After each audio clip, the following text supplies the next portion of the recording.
오늘 보실 말씀 신약성경 357조 히브리서 4장 14절부터 16절까지 말씀 제가 읽겠습니다.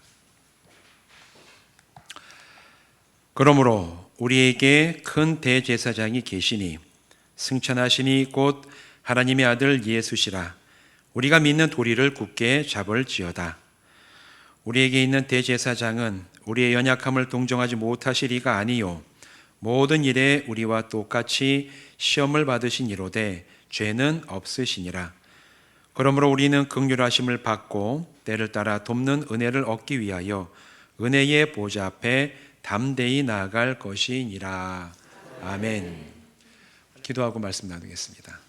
하나님, 우리에게 예배할 수 있는 좋은 예배당과 좋은 믿음의 공동체를 주시니 감사합니다. 우리가 예배하며 하나가 되어 하나님 나라에 이르기까지 정말 믿음의 여정을 담대하게 나가는 저희들 되게 하여 주시옵소서. 이제 말씀을 나누니 성령님 우리 모든 성도들의 심령 가운데 임하셔서 진리의 빛을 비추어 주시고 그 빛 가운데 말씀이 우리 영혼을 살리고 우리가 나갈 믿음의 길을 밝히는 놀라운 믿음의 역사가 있게 하여 주시옵소서. 예수님의 이름으로 간절히 축복하며 기도하옵나이다. 아멘. 이 시간 이곳에 모여서 또 온라인으로 예배하신 모든 분들 주님의 이름으로 축복합니다. 오늘 우리가 함께 나눌 말씀, 예수님 우리를 어떻게 도우시는가. 3주 전에도 우리 같은 본문을 가지고 예수님이 사람 되시는 것이 오늘 나에게 어떤 영적인 의미가 있는가, 여기에 대해서 함께 말씀을 나눴지요. 오늘은 그 동일한 본문을 가지고 예수님이 사람으로 이 땅에 오셨다가 하늘에 오르셨는데 그러면 예수님은 지금 우리를 어떻게 돕고 계시는가, 여기에 대해서 함께 말씀을 나누려고 합니다.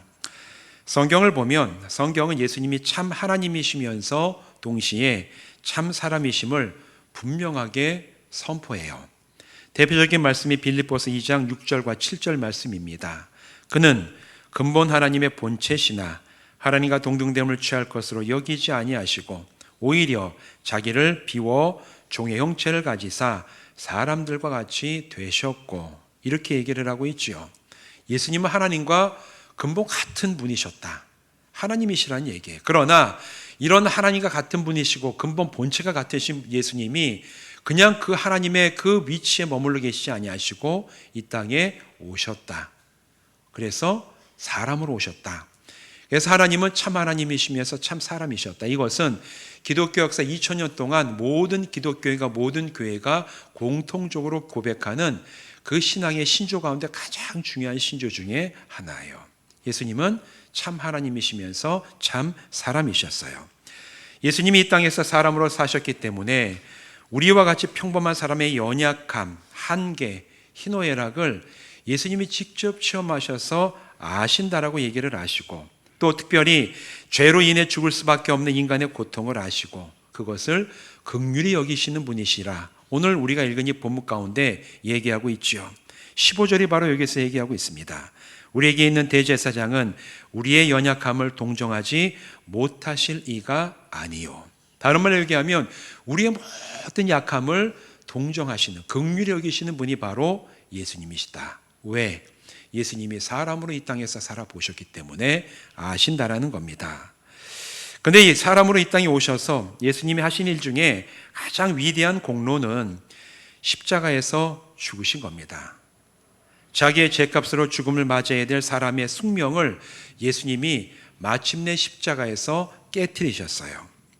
예수님이 다른 이들의 죄값을 대신하여 자기 자신을 십자가에서 죽음에 내어주심으로 예수님이 죽으심이 죄사함의 대속의 제물이 되셨다고 성경은 얘기를 합니다.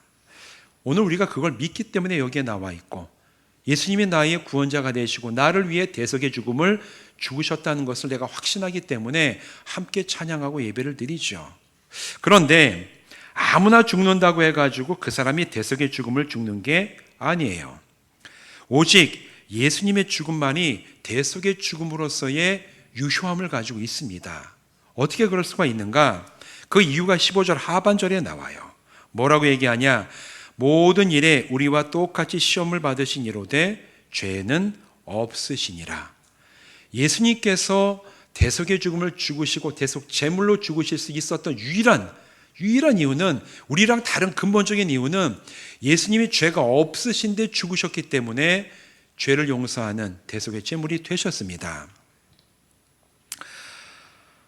예수님의 죽으심으로 인해서 죄가 사함받게 됐다 얘기하는데, 이때 그러면 무슨 죄를 우리가 사함받는가?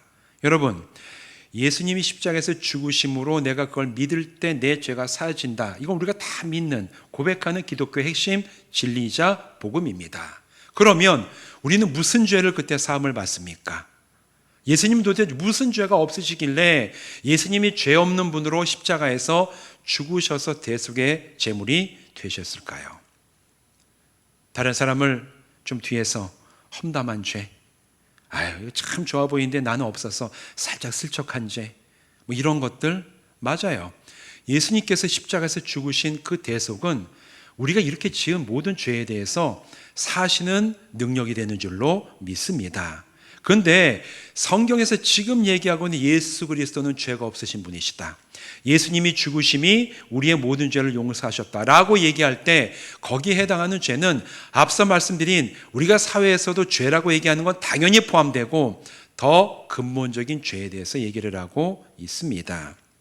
그 죄는 뭐냐? 하나님을 떠나 하나님과 상관없이 내가 주인 되어 살아왔던 죄예요. 우리는 이거를 원죄라고 얘기를 합니다. 사람이 짓는 모든 죄는 바로 이 근원적인 죄에서부터 열매로 맺어지게 되는 것이에요. 예수님이 죄가 없으시던 말은 바로 이 죄, 하나님을 떠난 죄가 없으시다는 얘기를 하고 있는 겁니다. 세상 사람들은 다 죄인이라 하나님을 떠나고 알지 못하고 하나님을 부인하고 살아가지만 예수님이 이 땅에 사람으로 오셨음에도 불구하고 하나님을 떠나지 아니하셨어요. 하나님과 늘 친밀함을 누리셨고 하나님의 뜻을 아셨고 하나님의 뜻을 이루기 위해서 애쓰시고 노력하시고 심지어 죽음까지 감내하신 분이 바로 예수님이시다. 그래서 예수님은 죄가 없다고 얘기를 하는 겁니다. 여기에 대한 이야기들이 많이 나오는데 마태복음 4장을 보면 사람으로 오신 예수님께서 40일을 금식을 하시죠. 당연히 시장합니다. 사람의 근본 욕구 중에 제일, 본능 중에 제일 강한 본능이 무슨 본능이죠? 음식에 대한 본능이에요. 우리나라 그 속담에 있잖아요. 선비도 3일 굶으면 담을 뛰어넘는다. 굶으면은 사람이 굶주림에 대한 이걸 채우고자 하는 욕구는 인간의 모든 본능 중에 제일 강한 욕구입니다. 근데 예수님이 40일을 금식을 하셨을 때 마귀가 찾아와요. 그리고 3가지 시험을 하죠. 다 인간의 근본적인 본능을 자극하는 본능. 돌로 떡덩이가 되게 해라. 그리고 또 무슨 시험을 하셨죠? 성전에서 뛰어내려 봐라. 그리고 높은 산에 올라가서 다 천한 만물의 영광을 보여주며 절 한번 해라. 내가 이거 너 다 줄게. 이게 하나하나가 사람이 추구하는 행복의 조건이자 인간의 본능적으로 추구하는 것들을 마귀가 제시를 하는 거예요. 그때 예수님께서 어떻게 하십니까? 대적을 하시죠. 무엇을 가지고 대적하시죠? 하나님의 말씀을 가지고 대적하신, 자기의 능력 가지고 대적하신 게 아니라 하나님의 말씀, 하나님을 기억하고 하나님의 중심이었기 때문에 하나님의 말씀을 가지고 대적하신 그 이야기가 마태복음 4장에 나옵니다. 예수님은 또 많은 사람들을 고치셨는데 안식일의 사람들을 또 고치셨어요. 여기에 대해서 바리새인들이 비난을 하죠. 왜 안식일에 고치냐? 평일 하고 많은 평일인데 왜 꼭 안식일에 지키냐? 이렇게 예수님을 비난할 때 예수님은 요한복음 5장 17절에서 말씀을 하십니다. 예수께서 그들에게 이르시되 내 아버지께서 이제까지 일하시니 나도 일한다. 하나님께서 일하시는데 안식일이라고 하나님께서 사랑하는 자들을 돌보시지 않냐? 돌보신다. 아버지께서 지금도 이렇게 일하시니까 나도 죽은 자를 살리고 아픈 자를 회복시키고 치유함으로 아버지의 일에 동참해서 나도 일한다. 하나님께서 일하심에 예수님도 함께 동참하시는 분이 바로 이 땅에 오셨던, 사람으로 오신 예수님이셨습니다. 십자가를 감당하시기 전날 겟세마네 동산에서 고통스럽고 간절하게 기도하신 그 내용이 마태복음 26장 39절에 나오죠. 조금 나아가서 얼굴을 땅에 대시고 엎드려 기도하여 이르시되 내 아버지여 만일 할만하시거든 이 잔을 내게서 지나가게 하옵소서. 그러나 나의 원대로 마시옵고 아버지의 원대로 하옵소서. 예수님은 죽음 앞에서도 하나님의 뜻대로 행하고 하나님의 뜻이 이루어지기를 간절히 원하셨던 분이 주님이셨어요. 어떤 상황에서도 늘 하나님과 동행하시고 하나님의 뜻을 구했고 하나님의 뜻이 이루어지기를 원하셨고 하나님이 중심이 되셨기 때문에, 그래서 예수님은 죄가 없으신 분이세요. 뭐 자질구레한 이런 게 없으신 게, 근본적으로 하나님과 늘 동행하시고 하나님을 떠난 적이 없으시고 하나님의 뜻을 배반한 적이 없기 때문에 성경은 예수님이 죄가 없는 분이라고 지금도 우리에게 증언을 하고 있습니다. 죄 없으신 예수님이 죽으셨기에 나의 죄가 사함받는 십자가 대속의 죽음, 나를 구원하시는 능력을 완성을 하셨어요. 여러분, 이 사실 믿으십니까? 우리는 이걸 은혜를 입었기 때문에 오늘 이곳에도 나온 것이고, 우리가 이 은혜를 믿기 때문에 오늘도 우리가 믿음의 길을 주님과 함께 담대하게 나가게 되는 줄로 믿습니다. 십자가에서 죽으신 그 대속의 죽음이 저와 여러분을 살렸습니다. 그런데 복음서는 예수님의 죽음으로 끝나지 않습니다. 예수님이 그냥 죽고 예수님께서 돌아가셨더라 이렇게 끝났다면 기독교도 이 세상에 있는 다른 유수의 종교와 크게 다르지 않았을 거예요. 성경은 죽음으로 끝나지 않아요. 이후에 다른 일이 일어납니다. 사도행전 3장 15절, 그러나 하나님이 죽은 자 가운데서 그를 살리셨으니 우리가 이 일의 증인이라. 예수님이 돌아가셨는데 3일 만에 살리셨어요. 누가? 하나님께서 예수님을 죽음에서 살려내셨어요. 이거를 그 당시에 많은 제자들이 봤어요. 그래서 사도행전에서 사람들에게 복음을 전하며 예수가 살아나셨는데 우리가 증인이다. 내가 부활하신 주님을 봤다. 뭐 전에 들었다가 아니라 내가 봤다. 그래서 나는 오늘 예수를 전한다. 이 고백이 사도행전에서 저자 직강으로 나올 수 있었던 게 하나님께서 예수님을 살려내셨습니다. 살려내시고 어떻게 되셨습니까? 마가복음 16장 19절, 주 예수께서 말씀을 마치신 후에 하늘로 올려지사 하나님 우편에 앉으시니라. 이 땅에 다시 사셨던 주님이 40일을 제자들과 함께 하시다가 하나님께서 계신 하늘나라로 승천하셨다. 그리고 지금도 하나님 곁에 계신다라고 성경은 얘기를 해요. 그러면 지금 하나님 곁에 계신 예수님께서는 무엇을 하실까요? 여러분 궁금하지 않으십니까? 그냥 계시나 보다. 그냥 뭐 계신다는데 뭘 하시는지, 뭐 하시겠지 뭔가 일을. 저는 궁금합니다. 그럼 예수님은 도대체 지금 뭐 하고 계실까? 다시 오실 때까지. 우리 주님이 지금 가만히 계시는 게 아니에요. 뭘 하시는지 오늘 본문 14절이 얘기를 하고 있어요. 14절에 답이 있는데 14절은 이렇게 시작이 되죠. 그러므로 우리에게 큰 대제사장이 계시니. 예수님이 지금 뭘 하시냐면 하나님 곁에서 우리를 위한 대제사장의 그 사명을 감당을 하고 계신다. 성경은 그렇게 얘기를 합니다. 대제사장은 도대체 뭐 하는 사람이냐? 신약에 가도 나오지만 대제사장은 구약에서부터 시작이 되죠. 구약에서 대제사장은 속죄의 제사를 지내며 하나님과 사람을 이어주는 중보자의 역할을 하는 사람이 대제사장이었습니다. 계속 죄를 짓는 이스라엘 백성과 또 죄인인 자기를 위해서 이 대제사장은 짐승을 잡아요. 피를 빼고 가죽을 벗기고 내장을 다 드러내고 각을 떠서 하나님이 명령하신 대로 죄 사하는 번제를 드려 이스라엘 백성의 죄를 사하고 자기의 죄를 사는 제사를 드림으로 하나님과 사람 사이가 끊어지지 않도록 중보하는 그 역할을 하는 게 구약의 대제사장이었어요. 그러나 죄가 없으신 예수님은 십자가에서 죽으심으로 모든 사람의 죄를 단번에 없애게 하는 제사를 직접 자기를 들여서 행하셨다라고 성경은 얘기를 하죠. 그리고 죽음에서 부활하셔서 이 위대한 속죄 제사를 완성하신 주체인 예수님이 대제사장이 되시고 하늘에 오르셔서 하나님 곁에서 사람들을 위해서 중보하고 계신다. 오늘 본문은 바로 이 얘기를 하고 있는 겁니다. 중보라는 것은 우리의 사정을 하나님께 아뢰고 하나님이 주시는 은혜를 우리에게 전달해 주는 중간자 역할을 하는 거예요.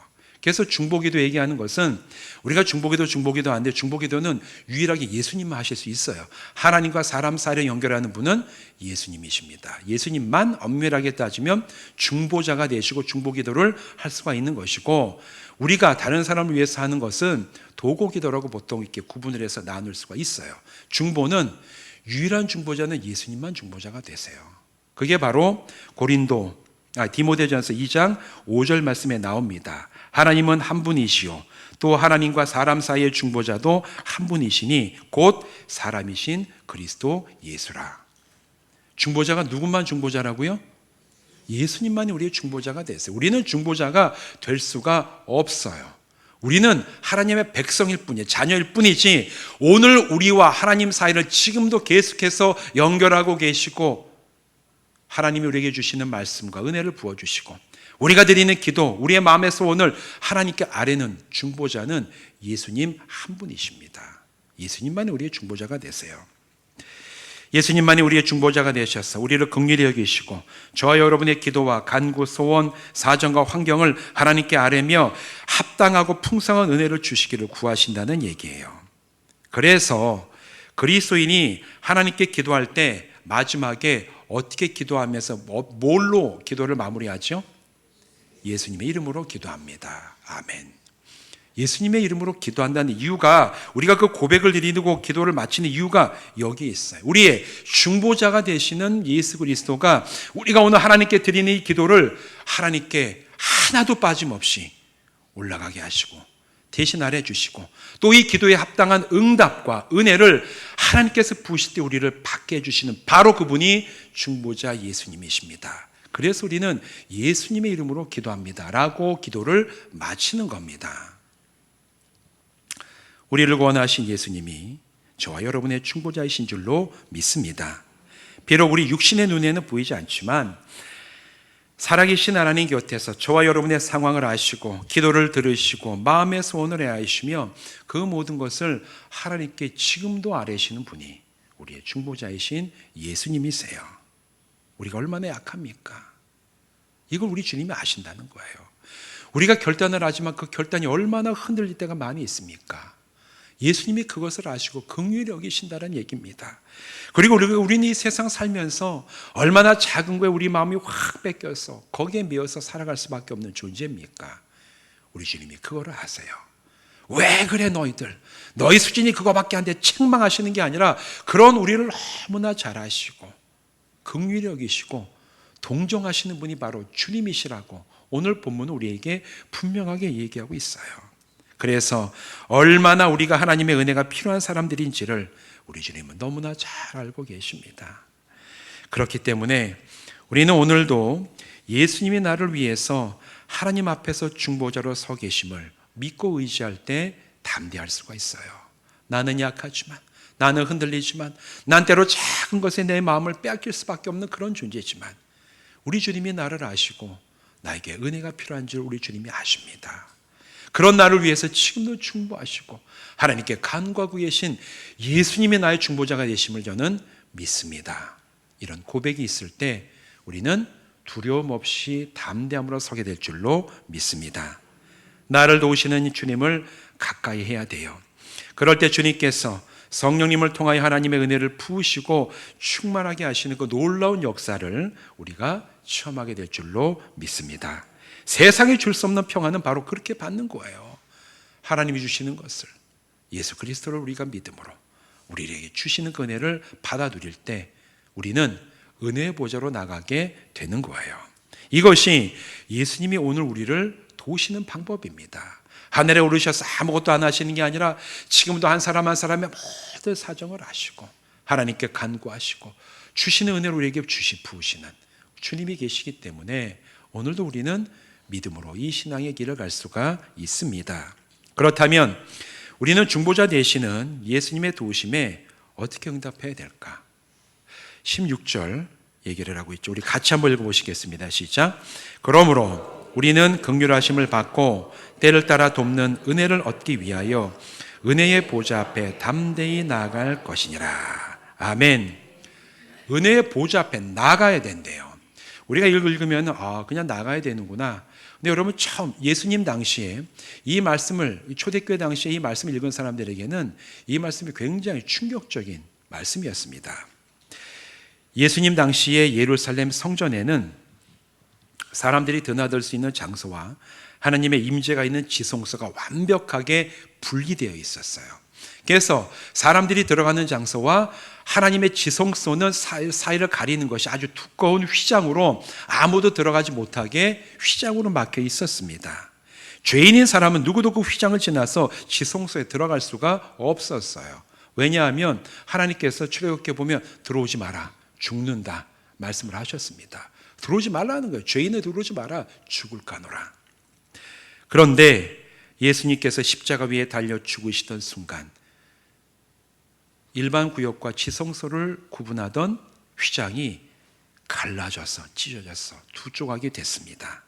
마태복음 27장 50절 51절 예수께서 다시 크게 소리 지르시고 영혼이 떠나시니라. 이에 성소 휘장이 위로부터 아래까지 찢어져 둘이 되고 사람이 들어갈 수 없는 하나님의 임재가 있는 그 지성소가 이제 휘장이 둘로 갈라져서 길이 났어요. 사람이 들어갈 수 있게 됐습니다. 왜?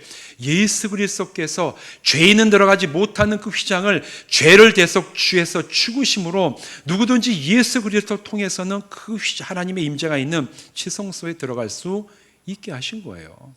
예수님이 살아서 계실 때 이미 여기에 대해서 말씀을 하십니다. 요한복음 14장 6절 예수께서 이르시되 내가 곧 길이요 진리요 생명이니 나로 말미암지 않고는 아버지께로 올 자가 없느니라. 바로 이 얘기가 이 말씀이에요. 내가 길이다. 무슨 길? 휘장 사이로 하나님께로 나아갈 수 있는 바로 그 길을 내 몸의 죽음으로 대속 죽으심으로 내셨다라는 얘기예요. 그리고 히브리서 10장 19절 20절은 더 구체적으로 이렇게 얘기를 합니다. 그러므로 형제들아 우리가 예수의 피를 힘입어 성소에 들어갈 담력을 얻었나니 그 길은 우리를 위하여 휘장 가운데로 열어놓으신 새로운 살 길이요 휘장은 곧 그의 육체니라. 예수님께서 죽으실 때 휘장이 찢어지고 하나님의 임재 앞에 어느 누구도 죄 때문에 나가지 못했던 인간의 그 숙명이 깨지고 예수 그리스도 통해서는 누구도 하나님 앞에 설 수 있고 나갈 수가 있게 되었다. 성경은 여기에 대해서 오늘 우리에게 이야기를 합니다. 이제 우리는 예수님을 통하여 하나님께 나아갈 수가 있게 됐어요. 여러분 이것이 우리에게 주어진 복이자 권세입니다. 내가 하나님 앞에 나오는 것이 그냥 주일 됐으니까 내가 그냥 예배 드려야 되니까 나오는 그럴 때도 있지요. 그러나 여러분 분명히 아실 것은 내가 미처 하나님을 인식하지 못할 때에도 이곳에 나온 것은 우리가 휘장을 지나 하나님 앞에 선 자리인 줄로 믿습니다. 우리가 이 자리에 서게 하기 위해서 예수님이 자기의 목숨을 버리시고 육신이 찢겨져서 죽으셨다는 거예요. 이게 우리에게 주어진 복이고 우리에게 주어진 권세인 줄로 믿습니다. 하나님께 나아가서 마음을 다해 직접 기도할 수 있게 되었습니다. 하나님 앞에 모여 목소리 높여 찬양하고 영과 진리로 직접 예배할 수 있게 됐어요. 이 땅에서 어느 누구도 하나님과 우리 사이에 대리자 역할을 할 수가 없어요. 오직 하나님 곁에 계신 예수 그리스도만 우리의 중보자가 되시고 대제사장이 되셔서 우리를 하나님 앞에 서게 하시는 줄로 믿습니다. 더 나아가서 매일의 삶 속에서 하나님의 말씀을 읽고 묵상하고 순종함으로 하나님의 뜻을 따라 살아갈 수 있도록 하셨어요. 누가? 예수 그리스도께서 죽으심으로 부활하심으로 승천하심으로 하나님 곁에서 대제사장이 되심으로 우리에게 이런 놀라운 은혜를 지금도 부으시고 계십니다. 그래서 16절의 말씀처럼 긍휼하심을 받고 때를 따라 돕는 은혜를 얻기 위하여 은혜의 보좌로 담대히 나갈 수 있도록 오늘 우리에게 그 은혜를 허락하셨다라는 거예요. 이 모든 것이 예수님으로 인하여 우리에게 가능해졌습니다. 사랑하는 성도 여러분, 그렇다면 우리는 예수 그리스도를 의지해서 하나님께 나가야 됩니다. 하나님 앞에 여러분의 마음을 내어놓고 기도함으로 하나님 앞에 나가야 돼요. 하나님, 다른 사람들에게 얘기할 수 없는 나의 마음, 나의 생각을 하나님께 내어놓습니다. 오직 예수께서 나의 기도와 나의 간구를 받으셔서 하나님께 올리시는 줄로 믿습니다. 또한 함께 예배하는 이 자리가 하나님의 임재가 있음을 우리가 감사하면서 보여야 됩니다. 주님, 죄인이었던 나는 하나님 앞에 감히 나갈 수도 없었지만, 그러나 예수 십자가 공로 안에서 우리를 부르시고 한 믿음의 공동체가 되게 하시고 함께 예배하게 하심을 주여 감사합니다. 이 믿음의 고백과 감사함을 가지고 함께 나와 예배하는 것이 우리가 은혜의 보좌로 나가는 것이에요. 그리고 오늘도 내일도 매일 나를 돌보시고 은혜로 이끄실 것을 확신하면서, 주님, 이곳을 떠나 한 주간의 삶을 살아갈 때에도 내가 그곳에서 하나님 앞에 기도하고 예배하고 예수 그리스도가 나의 구원자이자 대제사장이 됨을 고백하며 살아갈 때 그곳이 바로 하나님의 임재가 있는 곳임을 믿습니다. 이 믿음의 고백이 우리의 일상의 삶의 자리가 될 줄로 믿습니다. 그리하여 이제 우리는 우리를 도우시는 예수님의 능력과 은혜 아래에서 혼자 씨름하면서 믿음의 길을 가는 것이 아니라 우리의 약함을 아시고 동정하시고 지금도 돕고 계시는 예수님의 그 은혜를 의지해서 주님 앞에 다시 서는, 하나님 앞에 서는 그날, 우리 주님이 다시 오시는 그날까지 모두가 하나가 되어 이 믿음의 길을 담대하게 나가며 매일매일 은혜의 보좌 앞에 나가서는 우리 모든 새로운 교회 성도들 되시기를 주님의 이름으로 축원드립니다. 기도하시겠습니다. 하나님, 예수님이 이 땅에 보내주시고 십자가에서 대속의 죽음을 죽게 하시고 부활하시고 승천하셔서 하나님 곁에서 대제사장이요 중보자가 되게 하심을 감사를 드립니다. 우리의 중보자이신 주님께서 우리의 모든 사정을 아시고 우리를 긍휼히 여기심으로 하나님께 우리의 모든 사정과 기도를 알리시고 하나님이 부으시는 은혜와 능력과 그 사랑, 풍성한 아버지 그 복을 우리에게 부어주시는 줄로 믿습니다.